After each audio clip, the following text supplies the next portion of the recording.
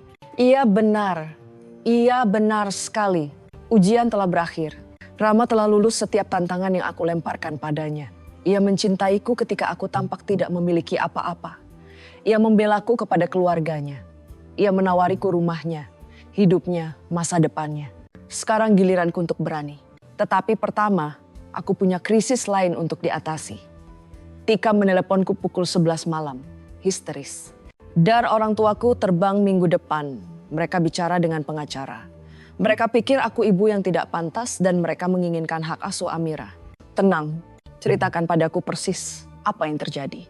Ibuku tahu aku membiarkanmu merawat Amira hampir sepanjang waktu. Dia pikir aku meninggalkannya. Dia mengancam akan menuntut hak asuh. Apa yang ingin kamu lakukan, Tika? Jeda panjang, lalu pelan. Aku tidak tahu apakah aku bisa melawan mereka, Beth. Aku tidak tahu apakah aku harus melakukannya. Mungkin mereka benar. Mungkin aku tidak cocok untuk ini, suaranya pecah. Amira lebih bahagia denganmu daripada denganku. Dia menangis ketika aku menggendongnya sekarang karena dia tidak terbiasa denganku lagi. Ibu macam apa aku jika bayiku sendiri tidak mengenaliku? Hatiku sakit untuknya. Untuk semua kekurangannya Tika sedang berusaha. Ia hanya tersesat. Kita tidak harus memutuskan apapun malam ini, kataku. Mari kita bertemu besok dan membicarakan pilihannya. Apapun yang kamu putuskan, aku akan mendukungmu. Rama memintaku bertemu dengannya di kedai kopi tempat kami pertama kali bertemu. Tempat yang sama di mana Amira menjatuhkan cangkir dari tanganku dan Rama tertawa alih-alih kesal. Tempat di mana semuanya dimulai. Aku tahu sesuatu sedang terjadi. Suara Rama di telepon gugup, bersemangat. Aku punya rencanaku sendiri untuk percakapan ini, tetapi aku ingin membiarkannya pergi lebih dulu. Aku tiba lebih awal, Amira di pinggulku, dan menemukan meja yang tenang di sudut. Rama masuk terlihat seperti ia belum tidur, tetapi itu adalah jenis kelelahan yang baik. Ia duduk di seberangku, menarik napas dalam-dalam, dan meraih saku jaketnya. Aku akan melakukan ini saat makan malam bersama keluargaku, katanya sebelum semuanya berjalan menyamping. Aku sudah merencanakan semuanya, cincin, pidato, momennya. Tetapi kamu tahu apa? Aku tidak butuh semua itu. Aku tidak butuh persetujuan keluargaku, atau restoran mewah, atau latar yang sempurna. Ia mengeluarkan kotak beludru kecil. Jantungku berhenti. Rama, biarkan aku selesai. Ia membuka kotak itu. Di dalamnya ada sebuah cincin.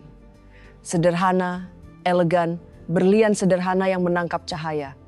Tidak mahal, tidak mencolok, hanya indah. Dara, aku tidak peduli jika kita tidak punya apa-apa. Aku tidak peduli apa yang dipikirkan ibuku atau apa yang diharapkan masyarakat atau sampah apapun itu. Ketika aku bersamamu, aku merasa seperti diriku sendiri. Versi terbaik dari diriku. Kamu membuatku ingin menjadi lebih berani, lebih baik, lebih jujur. Kamu dan Amira kalian adalah keluargaku sekarang. Keluarga yang aku pilih. Ia berlutut di sana di kedai kopi. Maukah kamu menikah denganku? Aku menangis, tetapi bukan jenis yang bahagia. Wajah Rama bergeser dari penuh harapan menjadi bingung, menjadi khawatir dalam rentang waktu 2 detik. Dar, ada apa? Apakah aku melakukan sesuatu? Tidak. Aku menggelengkan kepala, air mata mengalir. Kamu melakukan semuanya dengan benar. Itulah masalahnya. Kamu sempurna dan aku telah berbohong padamu selama 8 bulan dan aku tidak pantas mendapatkan semua ini. Apa yang kamu bicarakan? Amira, merasakan ketegangan, mulai rewel. Aku memantulnya secara otomatis sambil mencoba membentuk kata-kata yang akan menghancurkan semua yang telah aku bangun.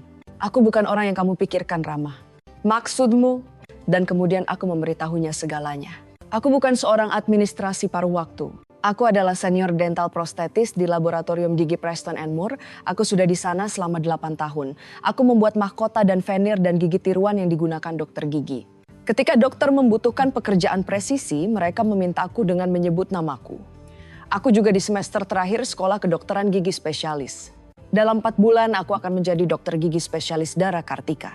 Rama menatapku, cincin masih di tangannya, lututnya masih di lantai. Aku terus berbicara. Aku harus mengeluarkan semuanya. Aku menghasilkan 250 juta rupiah sebulan, kadang-kadang lebih dengan bonus. Aku tidak berjuang, Rama.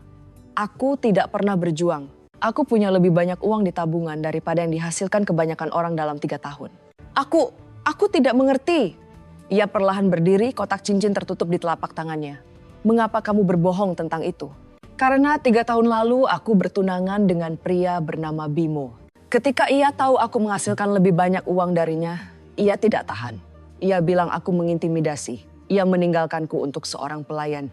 Ekspresi Rama bergeser dari kebingungan menjadi sesuatu yang lebih lembut. Pemahaman mungkin, atau awal darinya. Aku hancur, lanjutku. Itu menghancurkan sesuatu di dalam diriku. Itu membuatku berpikir kesuksesanku adalah cacat karakter. Bahwa aku perlu menyembunyikan siapa aku untuk dicintai. Jadi ketika aku bertemu denganmu, aku menciptakan sebuah ujian. Aku ingin melihat bagaimana kamu akan memperlakukan wanita yang kamu pikir tidak memiliki apa-apa. Jika kamu bisa mencintaiku ketika aku tampak bangkrut dan berjuang, maka kamu pantas mengetahui diriku yang sebenarnya. Sebuah ujian. Suaranya datar. Seluruh hubungan kita telah menjadi ujian. Ya, keheningan membentang di antara kami. Ada lagi kan? Kata Rama pelan. Aku mengangguk, tenggorokanku tercekat. Amira, ada apa dengannya? Dia bukan putriku. Wajah Rama menjadi pucat. Apa? Dia bayi temanku Tika. Tika hamil tanpa diduga. Ia melahirkan Amira dan segera menyadari ia tidak siap menjadi seorang ibu. Aku telah membantu merawatnya, praktis membesarkannya selama 8 bulan terakhir. Tetapi secara biologis Amira bukan milikku. Rama mundur selangkah, lalu selangkah lagi. Ia menyisir rambutnya dengan tangan. Jadi ibu tunggal yang berjuang tidak berjuang. Dan bayi yang aku kira milikmu ternyata bukan. Dan kamu telah mengujiku selama 8 bulan. Kencan pertama kita, ciuman pertama kita, setiap momen yang kita miliki bersama, itu semua adalah bagian dari beberapa eksperimen untuk melihat apakah aku cukup baik. Ketika ia mengatakannya seperti itu terdengar mengerikan. Karena memang mengerikan. Aku minta maaf. Kata-kata itu terasa tidak memadai. Aku takut, Rama. Aku sangat takut disakiti lagi sehingga aku membangun tembok. Ujian itu adalah tembokku. Itu salah. Aku tahu itu sekarang. Tetapi aku ingin kamu mengerti mengapa aku melakukannya. Aku mengerti. Ia menatap mataku dan aku tidak bisa membaca apa yang aku lihat di sana. Aku mengerti bahwa kamu tidak mempercayaiku sejak hari pertama. Kamu menganggap aku akan seperti dia. Kamu tidak pernah memberiku kesempatan untuk membuktikan diriku dengan jujur. Kamu benar. Aku membelamu kepada keluargaku. Aku memilihmu di atas persetujuan mereka. Aku menawarimu rumahku. Dan sepanjang waktu kamu apa? Mengambil catatan, menilai penampilanku. Bukan seperti itu. Lalu seperti apa? Aku tidak punya jawaban yang bagus karena ia benar. Aku telah mengujinya terus-menerus, menunggunya gagal, dan ia tidak pernah melakukannya. Kamu lulus, kataku akhirnya. Setiap ujian, setiap tantangan, setiap rintangan yang aku lemparkan padamu, kamu lulus semuanya. Kamu mencintaiku ketika kamu pikir aku tidak memiliki apa-apa. Kamu membelaku ketika aku tidak ada di sana. Kamu siap membesarkan anak yang tidak memiliki koneksi biologis dengan kita berdua. Rama diam untuk waktu yang lama. Kotak cincin masih tergenggam di tangannya. Aku berharap kamu mempercayaiku, katanya akhirnya. Itu lebih menyakitkan daripada kebohongan. Gagasan bahwa kamu menghabiskan 8 bulan mengharapkan aku gagal. Aku tahu, tetapi aku mengerti. Ia menghela napas berat. Aku mengerti mengapa kamu melakukannya. Setelah apa yang Bimo lakukan, setelah hatimu hancur seperti itu, aku mengerti mengapa kamu butuh bukti. Mengapa kata-kata tidak cukup? Kamu mengerti? Aku membencinya, tetapi aku mengerti. Ia melihat ke kotak cincin, lalu kembali padaku. Dan kamu tahu apa? Aku senang kamu mengujiku, karena sekarang kamu tahu pasti. Kamu tahu aku tidak jatuh cinta pada uangmu atau kariermu atau potensimu. Aku jatuh cinta padamu. Wanita yang muncul di pintuku dengan celana yoga dan bayi di pinggulnya. Wanita yang menertawakan lelucon burukku dan tidak peduli tentang restoran mewah. Itulah yang aku cintai. Dan mengetahui kamu sangat sukses, itu hanya bonus. Ia melangkah mendekat dan jantungku mulai berdetak lagi. Jawabanku tetap sama, Dara. Ia membuka kotak cincin lagi. Pertanyaannya, apakah jawabanmu? Aku menatap cincin itu, Rama, Amira dalam pelukanku. "Ya," bisikku. "Ya, itu masih ya." Ia menyelipkan cincin itu ke jariku dan aku menangis lagi. Air mata bahagia kali ini. Akhirnya, Rama menciumku dan Amira meraih hidungnya. Dan di suatu tempat di kedai kopi, seseorang mulai bertepuk tangan dan kemudian pintu terbuka. Aku mendengarnya sebelum aku melihatnya. Bunyi klik tajam sepatu hak mahal, napas terenggah-enggah yang teatrikal. Laksmi Wibowo baru saja masuk ke kedai kopi. "Rama, kamu di sini. Aku sudah menelepon berulang kali. Kita perlu bicara tentang..." Ia berhenti di tengah kalimat, akhirnya menyadari pemandangan itu. Putranya, sebuah cincin di jariku, air mata dan senyum, dan momen yang jelas tidak menyertakannya. Apa yang terjadi di sini? Rama berdiri, menjaga tanganku tetap di tangannya. Aku baru saja melamar Dara, dan ia menerima. Wajah Laksmi berputar dari kengerian, ketidakpercayaan dan kemarahan. "Kamu melamar dia? Setelah semua yang aku katakan, setelah pertemuan keluarga.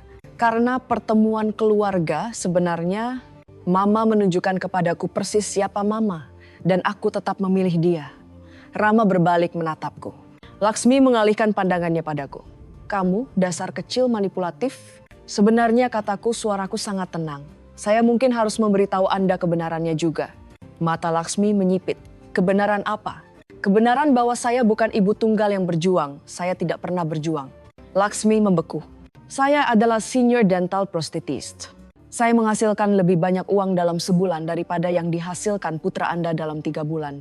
Saya di semester terakhir sekolah kedokteran gigi spesialis. Dalam 4 bulan saya akan menjadi seorang dokter spesialis." Aku berdiri lebih tegak. Amira aman dalam pelukanku. Dan bukan siapa-siapa yang telah Anda coba hancurkan selama 8 bulan ini. Ia membiarkan Anda menunjukkan dengan tepat siapa diri Anda sebenarnya. Mulut Laksmi terbuka, tertutup, terbuka lagi. Ia terlihat seperti baru saja menelan lemon. Dan kemudian lemon itu tumbuh duri. Dan kemudian lemon berduri itu menemukan ia salah tentang segalanya. "Kamu berbohong." Ia akhirnya berhasil. "Saya melindungi diri saya sendiri. Ada perbedaannya. Meskipun saya tidak akan mengharapkan Anda untuk memahaminya." Untuk pertama kalinya dalam hidupnya, Laksmi Wibowo sama sekali tidak bisa berkata-kata. Ia berdiri di sana, tas desainernya digenggam erat seperti perisai, benar-benar dan sepenuhnya terdiam. Rama meremas tanganku. "Kita selesai di sini, Mah. Jika Mama ingin menjadi bagian dari hidup kami, Mama akan memperlakukan Dara dengan hormat. Jika Mama tidak bisa melakukan itu, maka jangan repot-repot datang ke pernikahan." Ia membimbingku melewati Laksmi keluar pintu menuju sinar matahari. Di belakang kami aku mendengar pintu tertutup pada keheningan Laksmi yang tercengang. Dan untuk pertama kalinya dalam 3 tahun aku merasa benar-benar bebas. Beberapa hari berikutnya adalah kekacauan, tetapi kekacauan yang baik. Berita menyebar dengan cepat di keluarga seperti Wibowo. Dan pada saat Laksmi pulih dari penghinaan kedai kopinya, cerita itu sudah menyebar. Tetapi bukan versi yang ia inginkan. Laksmi melakukan kesalahan kritis. Ia mencoba memutar narasinya. Ia menelepon teman-teman sosialitanya, rekan-rekan real estate-nya, seluruh jaringannya. Ia memberitahu mereka aku adalah pembohong, penipu ulung yang telah memanipulasi putranya yang malang dan tidak bersalah.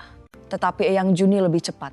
Sementara Laksmi masih merumuskan strategi serangannya, Eyang Juni sudah menelepon selama berjam-jam. Ia menelepon semua orang yang penting. Dan di komunitas yang erat ini, dari mulut ke mulut lebih kuat daripada kampanye media sosial apapun. Versi kejadian Eyang Juni sederhana dan menghancurkan. Calon cucu menantuku adalah seorang profesional medis sukses yang berpura-pura miskin untuk memastikan Rama mencintainya apa adanya. Itu sebenarnya cukup romantis jika kamu memikirkannya. Dia melepaskan kesempatan karier besar hanya untuk menguji apakah keluarga kita layak untuknya. Dan Laksmi memperlakukannya seperti sampah selama 8 bulan.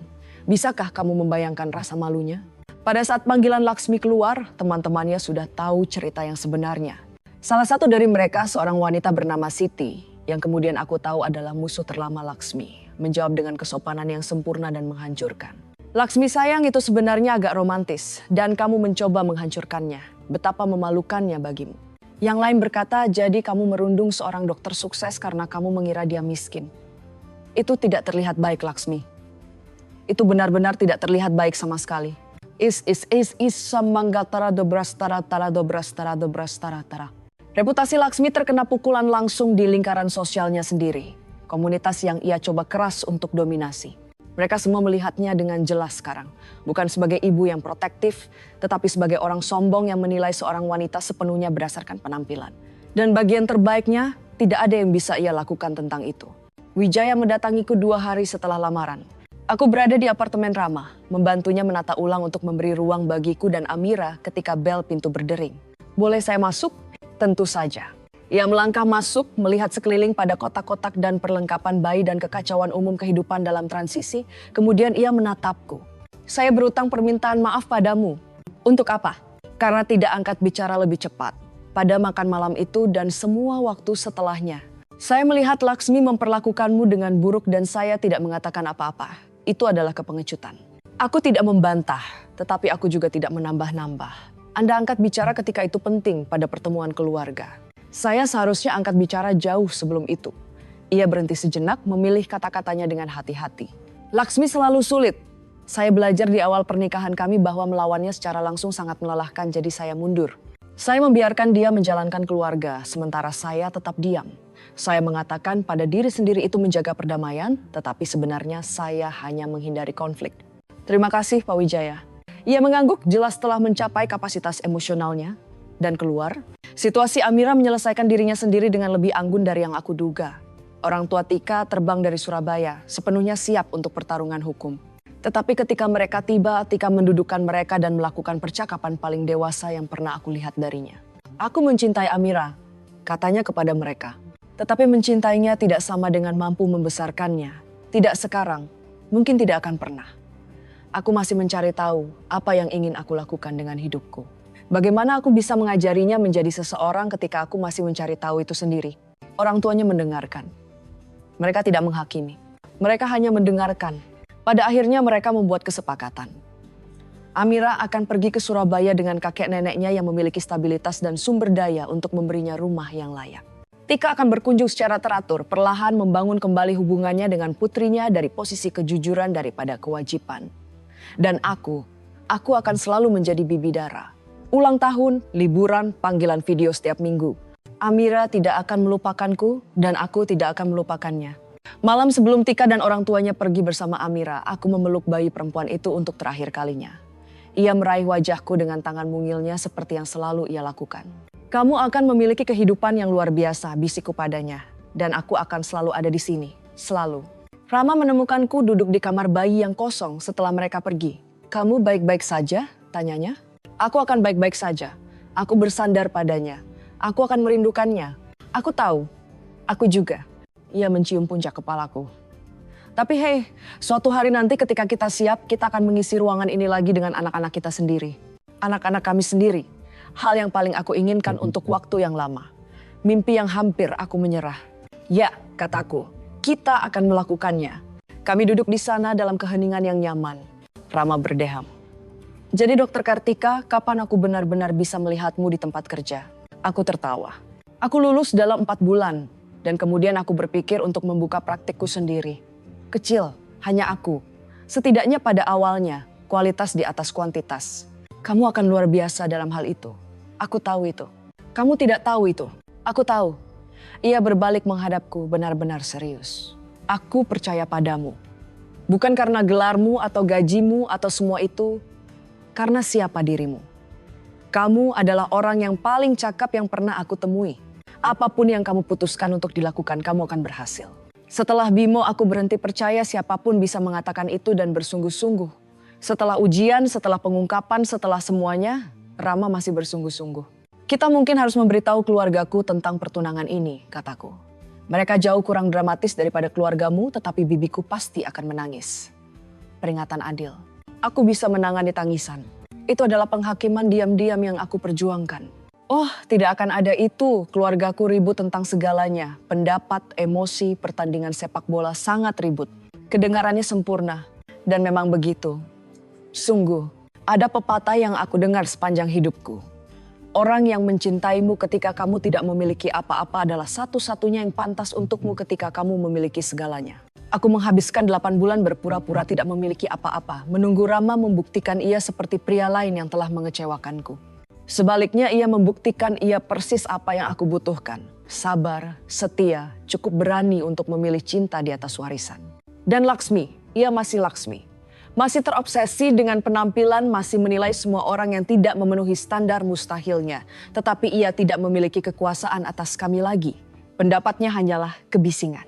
Statis latar belakang dalam kehidupan yang penuh dengan hal-hal yang benar-benar penting. Beberapa orang tidak pernah belajar. Itu bukan masalahku lagi. Aku punya pria yang mencintaiku, karier yang aku banggakan, masa depan yang penuh dengan kemungkinan. Dan aku punya satu nasihat untuk siapapun yang pernah dibuat merasa bahwa kesuksesan mereka adalah sesuatu yang harus disembunyikan. Jangan kecilkan dirimu untuk membuat orang lain nyaman. Orang yang tepat akan merayakanmu sepenuhnya. Orang yang salah tidak pernah sepadan dengan waktumu.